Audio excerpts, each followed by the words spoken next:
Welcome to the Leadership Drip, coffee and conversations for leaders leading the next generation. We're excited to welcome another incredible guest to the table. But before we do, could you do us a favor and hit that subscribe button? While you're at it, go ahead and give us a 5-star review. That helps these conversations reach other great leaders. Pour yourself a cup of coffee and get ready to join us at the table for another great episode of the Leadership Drip. Friends, welcome back to the table for the Leadership Drip. My faithful co-host and friend Rob Foltz is not here today. He is out not feeling well, so hopefully by the time this show airs, he's back on the mend and feeling okay. But I'm not alone at the table. I've got a brand new friend, and by the time this releases, fellow Tennessean, Collin Henderson. Collin provides tools to transform lives through mindset training. He's an author, speaker, and the CEO of Master Your Mindset, and I believe a former college athlete. Is that true? That's correct. Well, you said former college athlete. I say I'm still an athlete, Jeff. I still like to play some basketball. Okay. Yes. So what did you play? What did you play in college? I played football and baseball. Okay. What position in baseball? I played in the outfield. In the outfield. Center field. I was kind of slow, so they put me a catcher. So I never got past high school, but I enjoyed playing catcher because I could see the whole field. It was a good time, though. I enjoyed it. So are you a Mariners guy? Yeah, the Mariners are a great team. Being in Washington State my whole life, you love the Mariners. I mean, growing up, my favorite player was Ken Griffey Jr. How was it not? You know? Yeah, he was an awesome player. That's great. So, but you're moving to Nashville. You just said for the show. You should be there by the time this releases.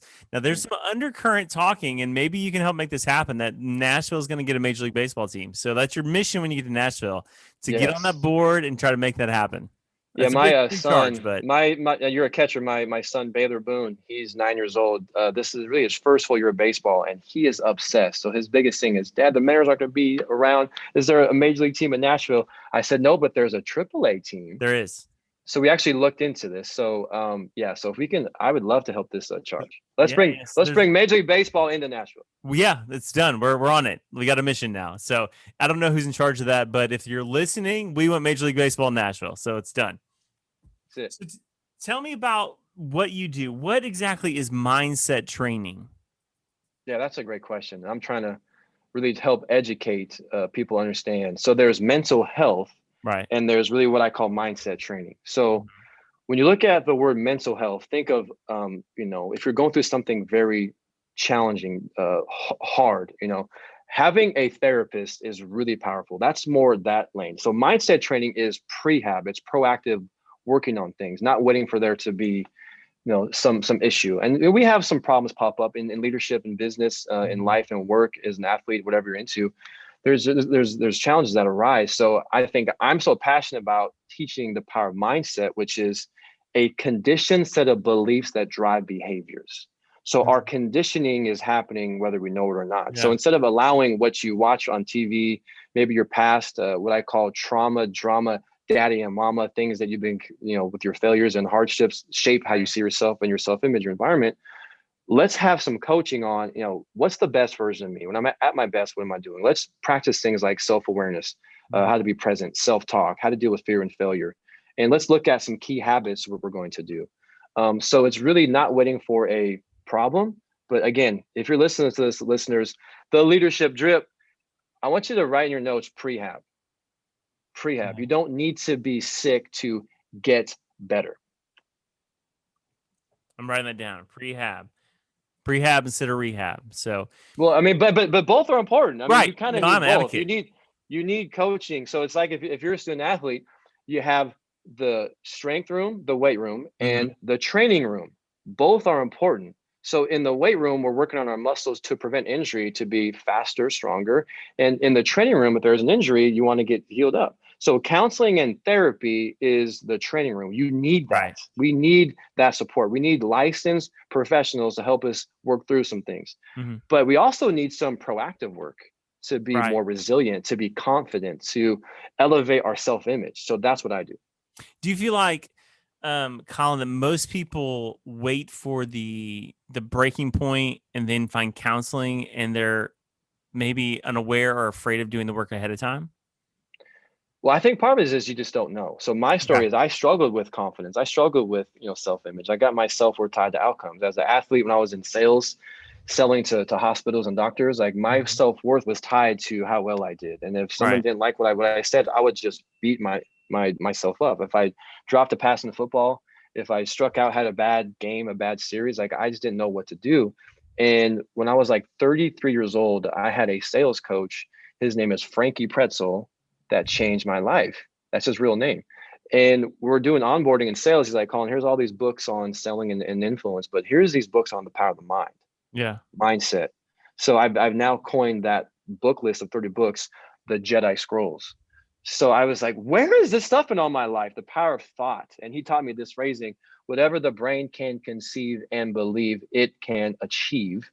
The brain is that powerful. Your brain is a magnet. So if you start to feed it with some positive things, some good stuff, and change what you verbalize and change what you focus on. A lot of people focus on fear. They focus on all their failures, and they start to attract some of those things. So I think I didn't know about it because I didn't know that this was even like a lane I can go to. So the mission of what I do every day, Jeff, is to transform lives, but to normalize mindset training, to talk about, hey, books are really cool. It's cool doing mindfulness, but are you writing down your affirmations? Are you practicing gratitude every day? Are you visualizing your goals? Yeah. I just started the affirmation thing probably a week ago. I've had counseling. I have a counselor that I check back in with occasionally. And someone who's kind of brought this to light is Craig Rochelle, pastor in Oklahoma. He has a list of affirmations that he put out on his website or somewhere. And I modified those, but it's something I just started. This sort of, it's part of my morning routine. I exercise, I do my devotions, and I do my affirmations. Just because what I've realized is if I don't start the train of thinking the right way, it's going to go any way the train goes. It's off the rails and it's into negative thoughts and all these things. So what are some tools maybe besides the affirmations, or where do we begin in this mindset training to go, hey, I got to do the prehab work. Where do we start? Well, the first question, if I'm training anybody on the mental game, is like, what are you doing to get your mind right? What are you doing? So there are three things we can train, Jeff: your body, your craft, and your mind. Most athletes train their body. Most business professionals train their craft. But are you proactively working on your mindset? So scale 1 to 10, where are you at on that scale? What are you doing? Most people don't know. So I would ask, what are you doing? And then I would we'd build a plan for more options. Now, number 2 is like, I like to ask people about focus. Like, where's your focus most of the time? Yeah. Is it in the past? Is it in the future? Is it right here, right now? We know that shame lives in the past, anxiety, fear live in the future. Peak performance, creativity, bliss, living in God's image, serving, being the best for you is in that present moment. So let's kind of, when you're at home, when you're at work, or maybe what activities are you the most present? Like, let's look at that. And I think the number 3 thing is these simple 2 words changed my life, is just understanding the power of self-talk. Yeah. So if you're at up to 100%, how much is your self-talk negative? How much is a positive? Those are some baseline things that you can look at. And Jeff, maybe let's see, you were listening to the podcast that you had me on. Shout out to my boy, Chad Veach. What % of human thoughts, Jeff, are negative? I want to say it was really high. I remember. I feel like it was 85. You're right there. So the research, the science shows that 80% of human 80%. thoughts are negative, and 95% of human thoughts are reoccurring. So the brain produces, the research shows kind of all across the board, but anywhere between 6,000 to 70,000 thoughts per day. So if we're going on that number, 80%, that's 4 out of 5. Let's use a simple number. If we're saying 50,000 thoughts to ourselves per day, 40,000 of those are negative. Mm-hmm. So if we don't have some type of front load our thinking, have this mental fitness game plan, your brain, because it's hardwired, it's going to go negative. Gravity, what goes up must come down. Your brain, for your own survival, looking at threats and dangers, is going to try to sabotage you and focus on all the negative stuff. So we have to recondition and have some structure. So a simple drill I teach people is what I call the HA method. Okay. So let's go, leadership drip. Are we taking notes today? Don't just like take it. HA, like H-A-W, the HA method. H-A-W.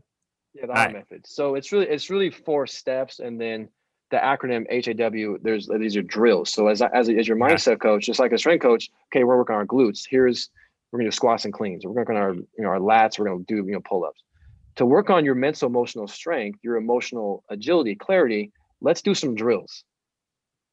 So the first drill, Jeff, is to just breathe, is to just practice being in the present moment, to practice noticing where your focus is and using your breath as your anchor and just be in stillness. I think we're so afraid today to be bored. Instagram, TikTok, the Bible app, Netflix, Twitter, you name it. We got all this stuff. So if you're, in your car, you're in a light, you grab your phone. In line, I'm terrible about it. Elevator, grab your phone. So everyone, we're just so used to this dopamine addiction of seeking. Mm-hmm. Have you train your mind to be still? Do you have the patience to just observe and be right here? So we know that elite focus precedes creativity, innovation. Elite focus helps us perform better, but we don't train it. Correct? Right. So take one step for me. Define for me what elite focus is. Like, I understand focus, but what is elite focus? Elite focus is completely present in the moment. Elite focus is the term is called flow. Flow is a term coined by Dr. Mihai Csikszentmihalyi, and he noticed that when people are their happiest, most creative, they're in flow. And flow means being in the zone. In music, it's being in the pocket, right, where there's no past. You're not reliving. You're not pre-living. You're completely in the moment. There's no sense of time. There's no sense of judgment. That's the critical. There's no judgment. But watch this part about flow. The activity is the reward, not the outcome. Oh, that's good. So do you practice it? You want to be creative and present and engaged, but do you practice that skill using your breath as your anchor? And I would just have you take a few slow, deep breaths in through your nose, out through your mouth, and do a quick body scan and just notice tension, tightness. Jeff, let's do it right now. Listeners, hey, drip, leadership drip. Let's go, Lee University. Let's just slow it down. Everybody take a slow deep breath in through our nose. Hold it for a count, out through our mouth. All the way out, just all the way out. So that slow exhale, Jeff, signals your subconscious you're not in danger. Do you take time to just let it out and start low and wide in your belly, go all the way up to the top? I call it 6 to 8 breathing. Breathe in for 6, hold for 2, out for 8. And just do that for 1 to 2 minutes. It's not do this for like a half hour. And just like, watching cars go by, those are your thoughts. Don't judge them, just notice them and come back to your breath. And the more you do this, there's probably less cars are going to be coming. So that car went by. Let's come back to my breath. Or like, clouds, your thoughts is just like blue sky that's like clarity, peace, calm, and every thought is a cloud. Just like, the wind would just exhale fear, anxiety, stress, inhale courage, confidence, calm, and just practice being still. Hey, listeners, can you be still with yourself? No music, no screen for 1 minute. I'm gonna say no. Like, I have this. My wife gets on me all the time because I have to have noise, and typically it's music because I love music. And if we can make a biblical application, the Bible says, "Be still and know that I am the Lord." I wonder for myself. I'm just verbalizing this. It's probably true. How much better I would know the Lord if I was more still. 100%. And I love this. My favorite verse in the Bible is Romans 12, verse 2. Don't conform to the patterns of this world. Be transformed by the renewing of your mind. Right. Yeah. So stillness, peace, and quiet. In every religion, they actually talk about this. Aside being a Christian, like this is like the holy grail of hearing God's voice, of helping cleanse away doubt, worry, fear, and just really practice being, hey, I'm in control. A question I love to ask listeners is, this was from Dr. Susan David. She asked, who's in charge, the thinker or the thought? Are you training your mind? I'm in charge of me, even though negative thoughts might come and go, but I choose what I give the power to. So every time you notice a thought and come back to your breath, come back to this present moment, it's like doing bicep curls for your brain. Yeah. It's a mental workout. Now let's move through the Ha method. Okay. So we're going to just practice breathing, and your breath is always present. And when you notice doubt, worry, fear, the bigger the moment, the bigger the breath. Your breath is your anchor. Now, the Ha method, let's start with the H. The H is I have. So this is practicing gratitude. Jeff, there's so much science on the power of gratitude. Research out of Cal Davis shows that a daily gratitude routine lowers cortisol, that's the stress hormone, by nearly 30%. It lowers your blood pressure. It boosts your immune system. Research out of Penn shows that When you practice gratitude, it lowers depression and anxiety. Who doesn't want more of that? And Duke did some research. They found that people who are grateful and optimistic, they're more successful, more resilient, make more money. They win more in business and in sports. So why don't we train focusing on what we have and not what we don't have? Because most of us wake up and we like, oh, I don't like how I look, or I don't have that many followers, or blah, blah, blah. They just focus on lack and what we don't have. So we need to train gratitude. Yeah. What I love is science is proving the Bible true.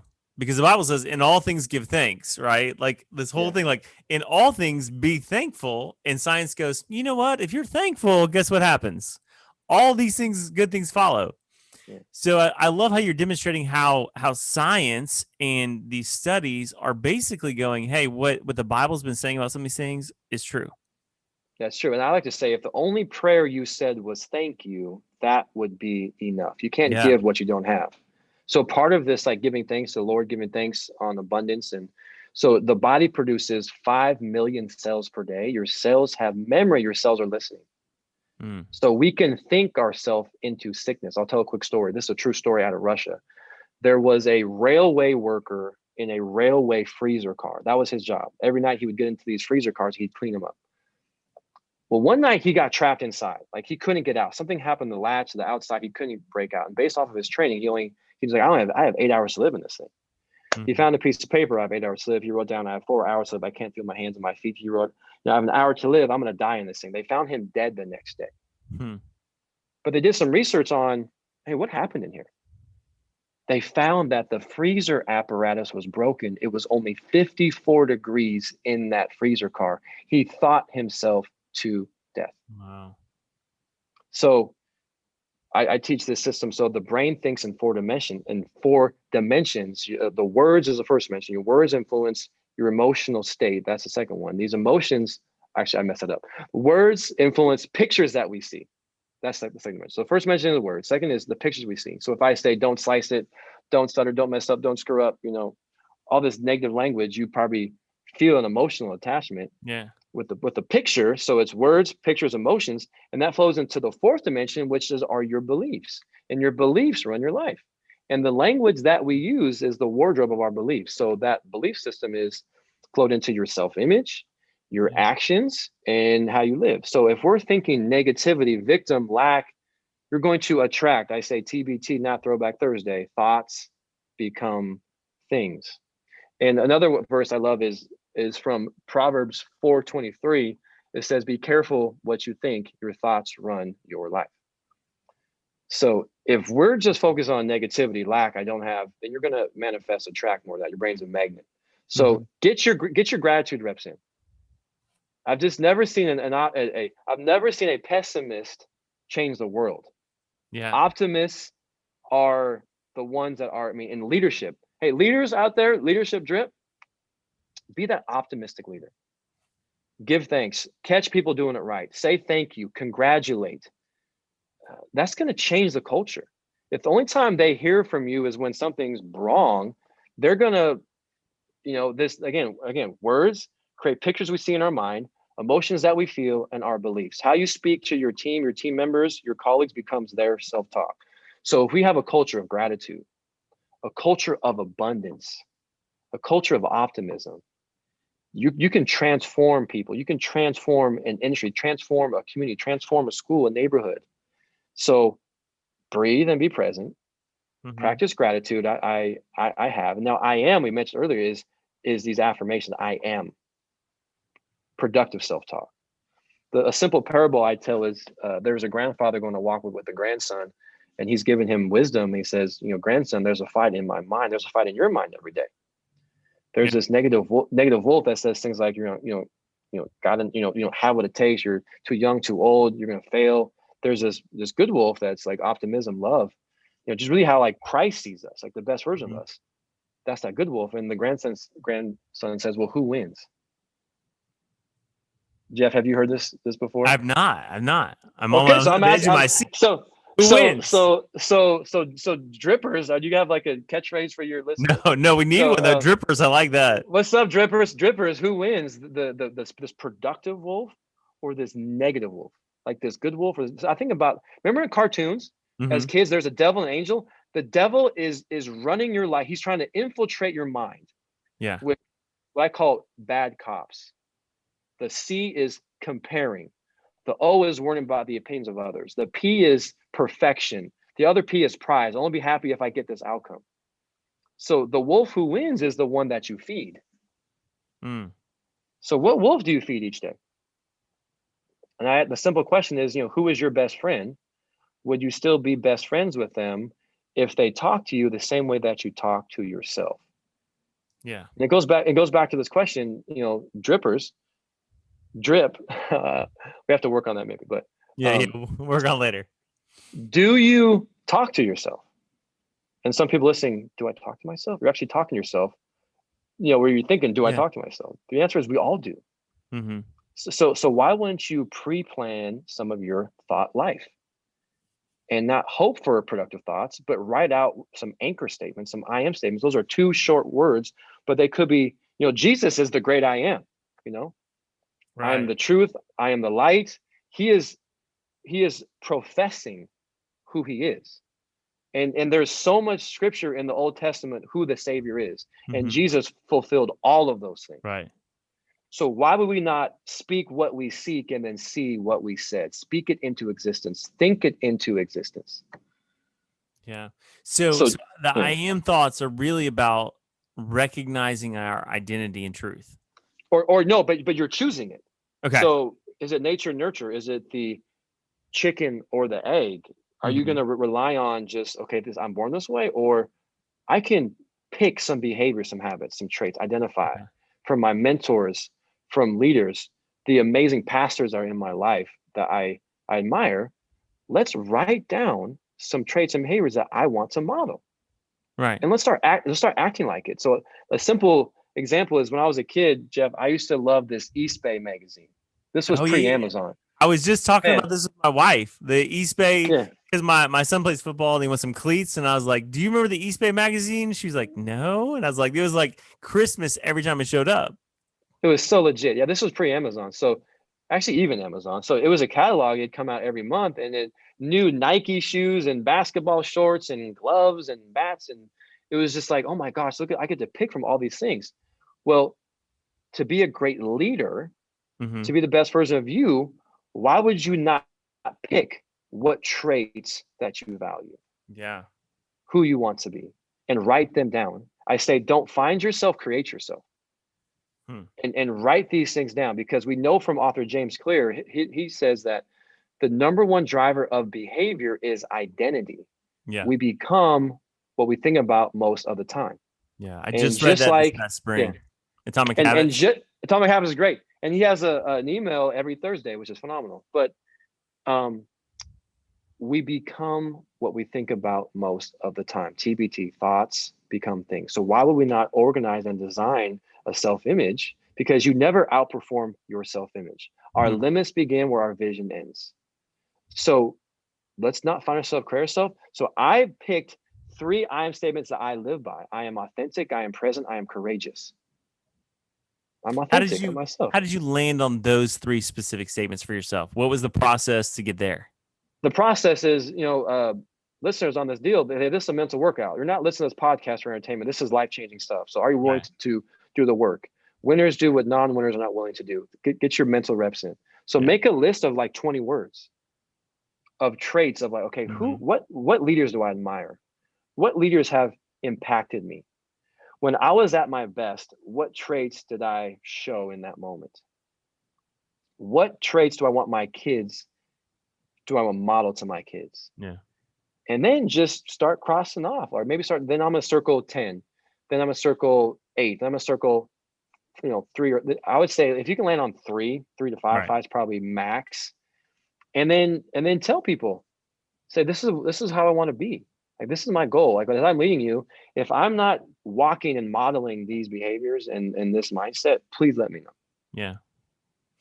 You referenced James Clear in Atomic Habits. I read that this spring, and there was it's the opening chapter, maybe, or introduction even. I don't remember. And he talks about that identity piece.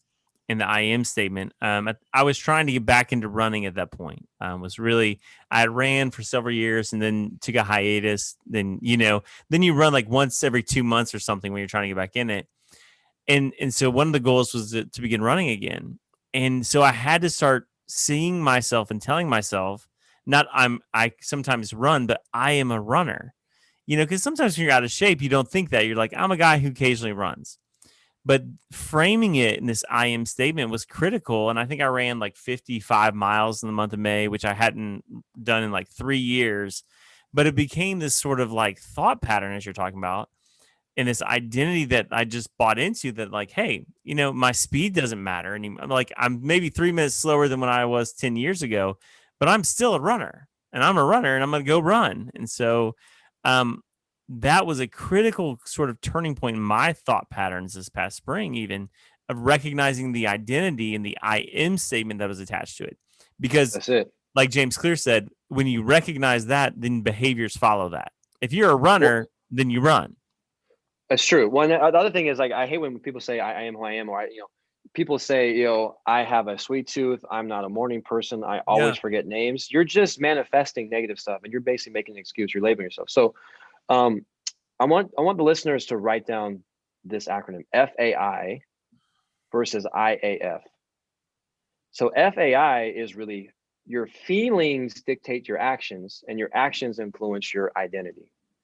So a lot of times we don't execute, or we lack motivation because we trick ourselves saying, I have to feel motivated, confident, I have to feel a certain way in order to take a certain action. That's not a good recipe, because I don't always feel motivated. I've written this fall, in 2 months, I'm launching my 6th and 7th book in 3 years. I don't always feel like writing. Right. But I say, I'm a writer. I create content. I want to serve and really help the world. So I'm going to just open up my laptop and just take one step at a time. And then I'm just going to open up, Word. I'm just going to write one little paragraph, and that one paragraph turns into, like, maybe a whole chapter. But so I shift my model to identity is going to influence my actions, which influence my feelings last. So we need to act out of principle, not preference. Does that make sense? Yeah. We need to act different than how we feel. Now, I'm not talking about heavy emotions like anxiety and depression. I'm talking like, I don't feel motivated, and here's another crazy stat. 70% of people suffer from what is called imposter syndrome. So it's actually normal to say, hey, do I belong here? That's actually a normal thought. But if you've done your I am statements and say, hey, I'm energetic, I am courageous, I get comfortable being uncomfortable, I'm here to serve, it's not about me, and you let your identity and your values influence your actions, not just feelings. Because having a hard conversation, that's never easy. Right. But if you say, hey, because I love and lead people, I actually love tough, I lead with love, and I want to have some hard conversations, even though it's uncomfortable. I've trained my mind based off of my identity and my values, and I practice these skills every day. This is what I do. Yeah. I mean, that's so critical, especially in the hard conversation illustration you just brought up, because I feel like our mind plays out every possible scenario before you have that conversation, and most of them go bad.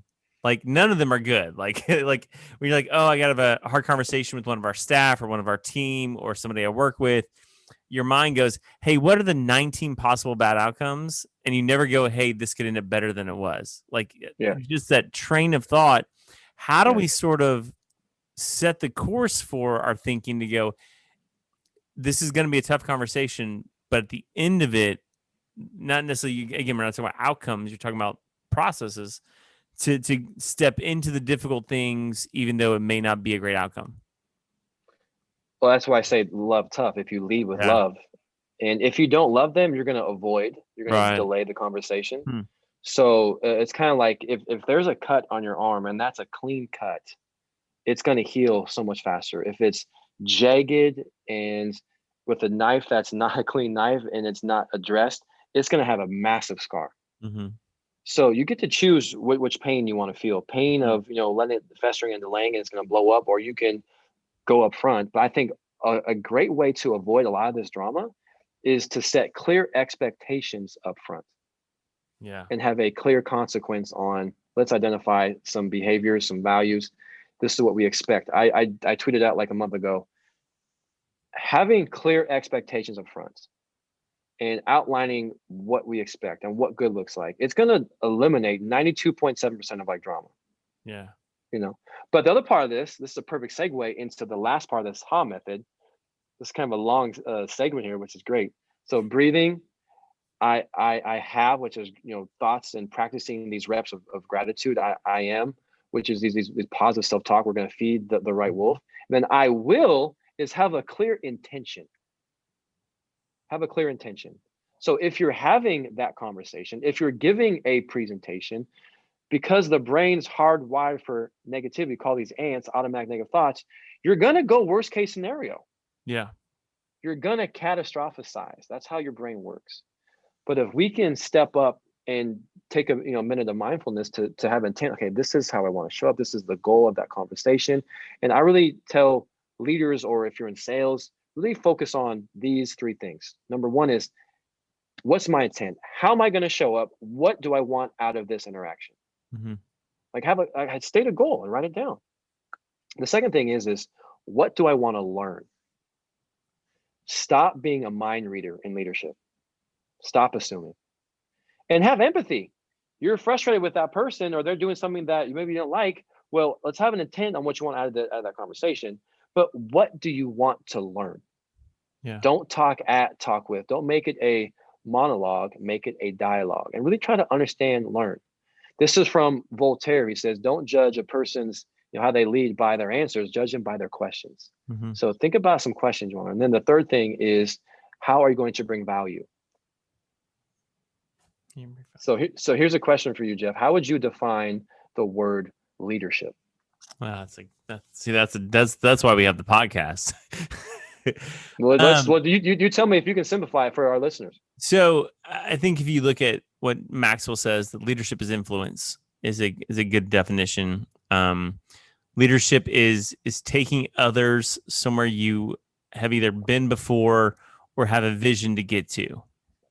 Yes, that's great. And I also love Maxwell. So I follow that, how he breaks down. So, but I think of three points. So think of leadership, draw an arrow on the whiteboard, and draw influence. Then how would you define the word influence though? I guess, I would say impact, but impact seems sort of vague because, you can have impact in a positive or negative way. I guess you can have influence in positive or negative ways. So, yeah. So if you're taking notes, team, we got leadership, we got influence, and then the second arrow, the third word is value. I cannot influence you unless you have a perception of value, right? Yeah. Like you're either helping me, or I can learn from you, or something good's gonna come this. If I look at there's no value here, I'm not gonna pay attention. I'm not gonna listen. I'm not gonna get bought in. But I love this quote. It's people support what they help build. So if you can get them on this train and ask some questions and make it semi their idea, your idea, and make it a collaboration. So those are my, I think, simple 3 steps. If I'm having a hard conversation or a good conversation, or I want to influence someone, what's my intent? How many conversations do we waste? We just wing it. We just, I'll just maybe hope, you'll have no clear intent. If you're in the military, they call this commander's intent. Any mission, we have a clear outcome that we're working towards. Now, might not know every single step, but we are flexible to listen, to adapt, to maneuver. But how it's going to help us is, hey, what's something I want to learn, to understand? And then what's way I can bring some value? Yeah. Yeah, I think that's pretty cool. Yeah. Yeah, but part of this I will drill is like, let's write our goals down in present tense. And, if I ask most people, what is that one thing you want the most in your life? Most people don't know. Or what's one thing you're like working towards? Like, what's one thing you get out of bed and you're on fire for that? I think what I've seen doing this work for years, most people don't know that. So if we can identify that, you can't score without a goal. Right. And then go to the mind gym and visualize. Don't just exercise, you got to exercise. And the fact that everything happens twice, first in our mind, then in real life, this is getting these mental reps. It's creating neural pathways, neurons that fire together, wire together. You're creating mental grooves. The conscious brain is the goal setter. The subconscious is the goal getter. So if you're focusing on fear and failure and all the bad stuff, your cells are listening, and your subconscious is creating these memories that you attract. So let's kind of rewire this stuff. And one of my favorite verses is Ephesians 3:20. I actually wrote it down so I mess this up.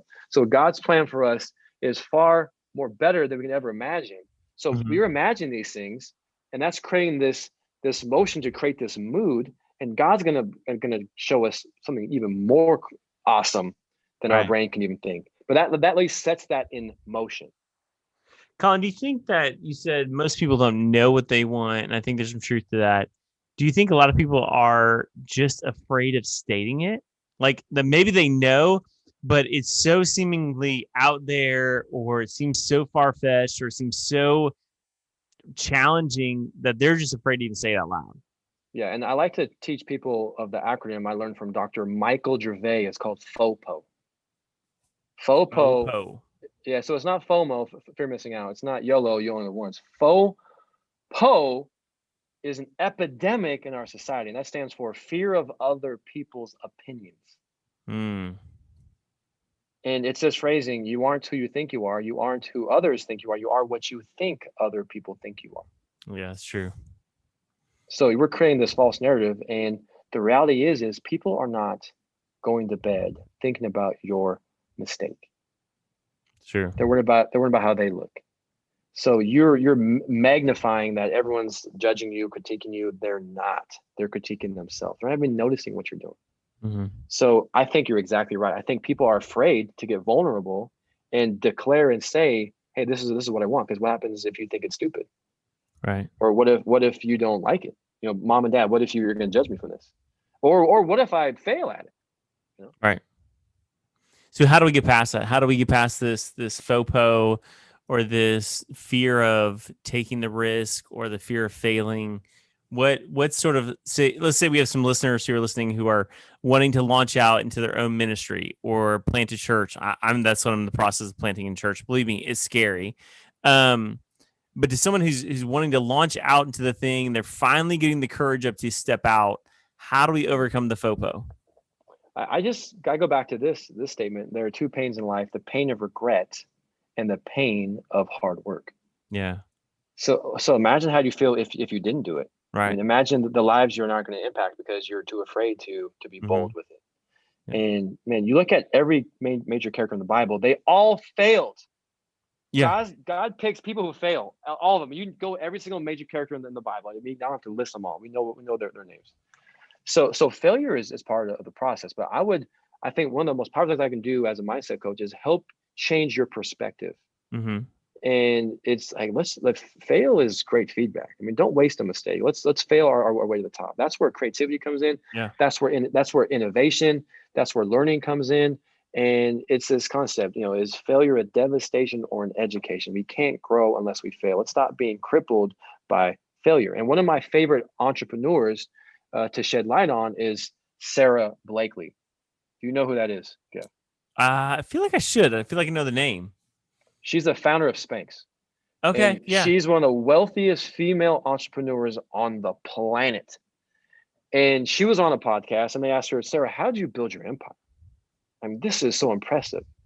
You started from nothing. How'd you do it?" She says, "Well, I used to sell, fax products door to door machines, like, 7 years. I heard no a lot. So I learned, how to take no. But really my conditioning on being bold and how to take action was shaped by a question my dad asked me and my brother after school every week."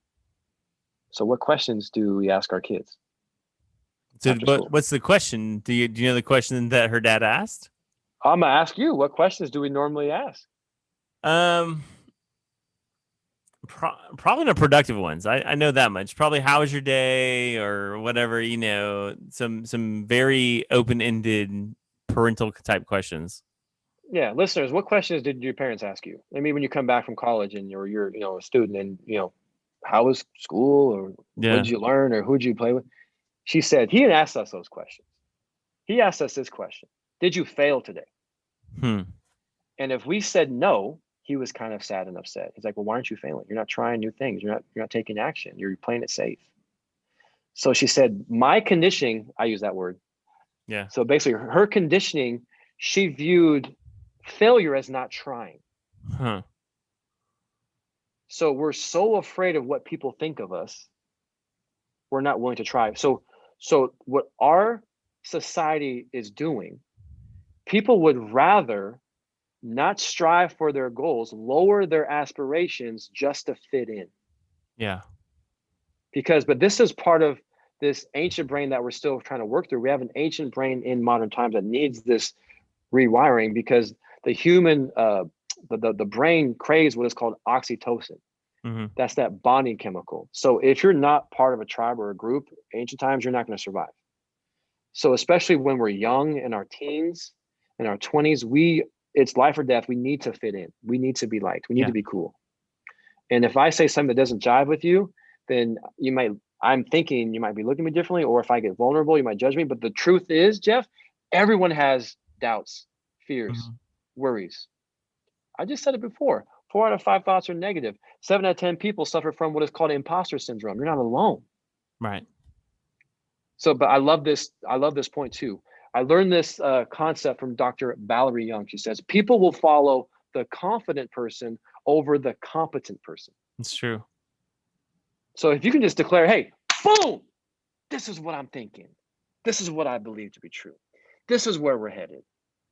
If you just have that full conviction and belief, you're like, dang, I want some of that conviction, you know? I think that's true, good and bad. I think we've seen great leaders with confidence lead to successful things. We've also seen confident leaders lead people into disaster. I mean, he never, and I hate to even bring his name up, but Adolf Hitler was a phenomenal leader in the sense that he moved people. Like, terrible mission, but he moved millions of people on a terrible mission out of this confident sort of statement. On the flip side of it is the Churchills and the others who are just as confident to move a whole another group of people. But that's an example, is this like this herd mindset. Like people, they're indifferent. Yeah. So good or bad, I mean, all I'm saying is you think they're judging, they're not. They're judging themselves. Right. And people just want to be a part of something. They just want to be a part of something. So this is my invitation to you, listeners, is self-reflect. If you knew you couldn't fail, what would you do? What do you want the most? What are some things that you think about a lot, that you research, you talk about? Dig deeper into that. Follow that curiosity. What are you researching? When you have time to yourself and you just daydream, think like, what are those thoughts? What are those things? Yeah. Start to create this like clear picture. Maybe think in 5 years from now, like, man, if money was an option, or if I could be maximizing my God-given gifts, what would that look like? And then backward design. Yeah. Reverse engineer. I've heard that people call it that reverse engineer sort of mentality. Yeah. Well, we're running short on time. I do want to get a couple of questions, and this was great. But no, go ahead. I got all afternoon. Well, I was just gonna say, so many of us, I think, we wake up and we're avoiding stuff. Yeah.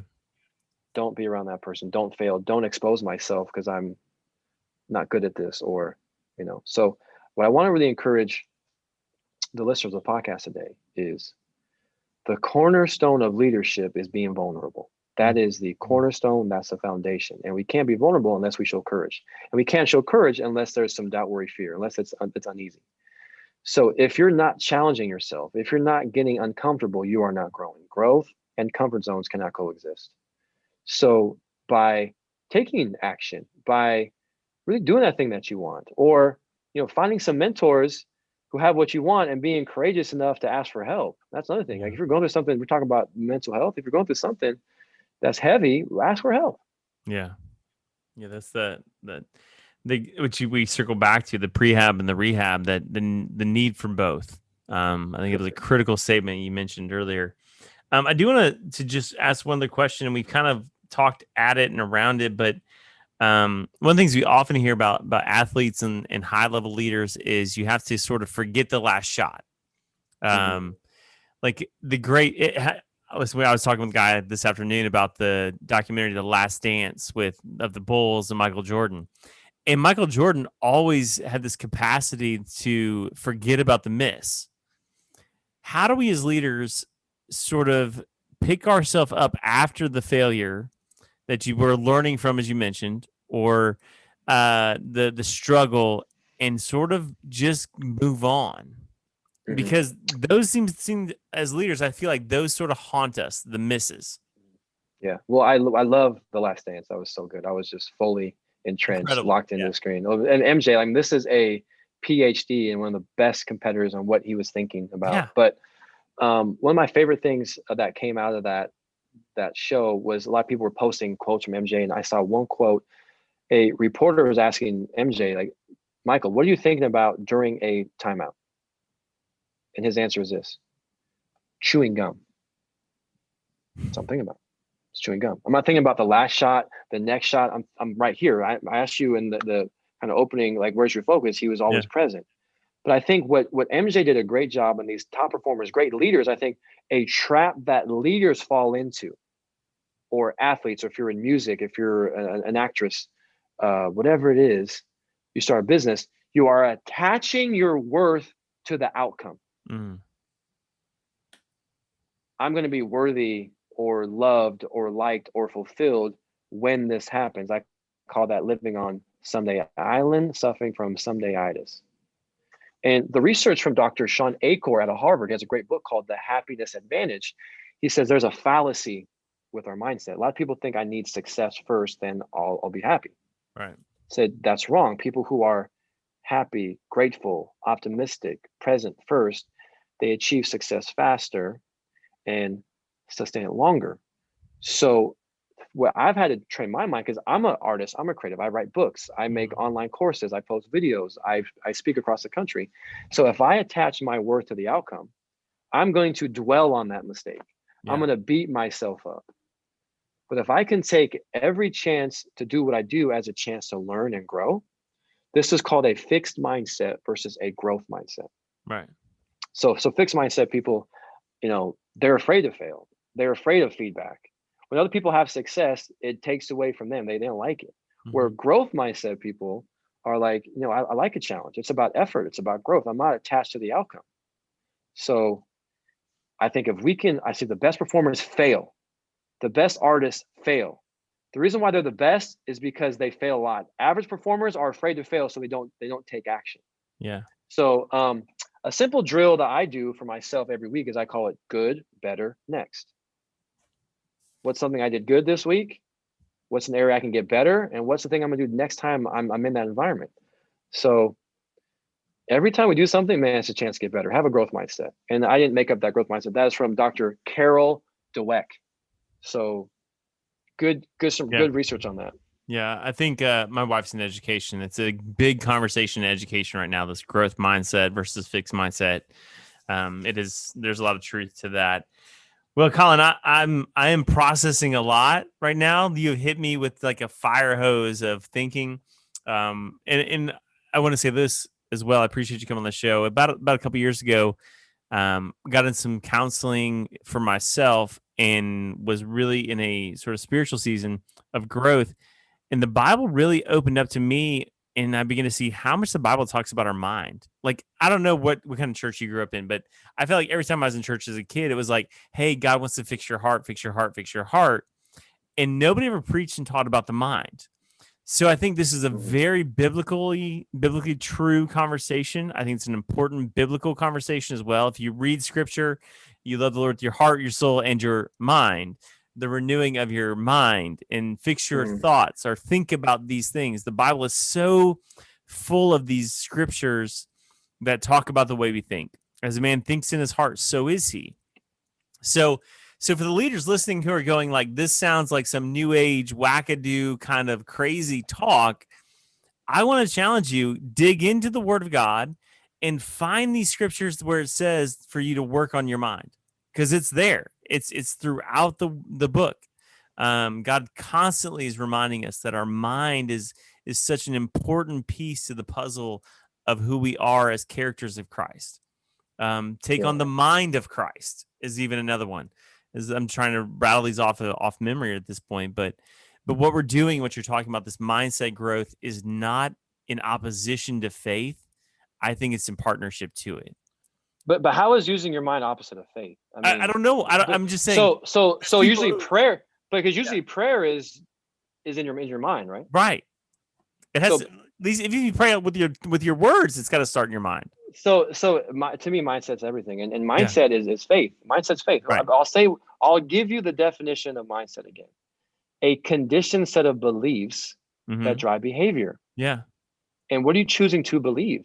Right. Faith or fear in God's plan for you, or this world's plan for you? Yeah. So it's like this really partnership with Christ and with God. Really, it is. It's just having these conversations where God is your mindset coach. I mean, Jesus is. There's so much scripture, but I look at, so my lasting thing, like, how can we apply this? Let's go back to the Bible. You know, God used Moses, Noah, David, Abraham. He turned Saul into Paul, but he used all these people who were flawed, but he used their strengths too. So right. I learned this phrase from the great Les Brown. He says, people are born unique, but they die copies.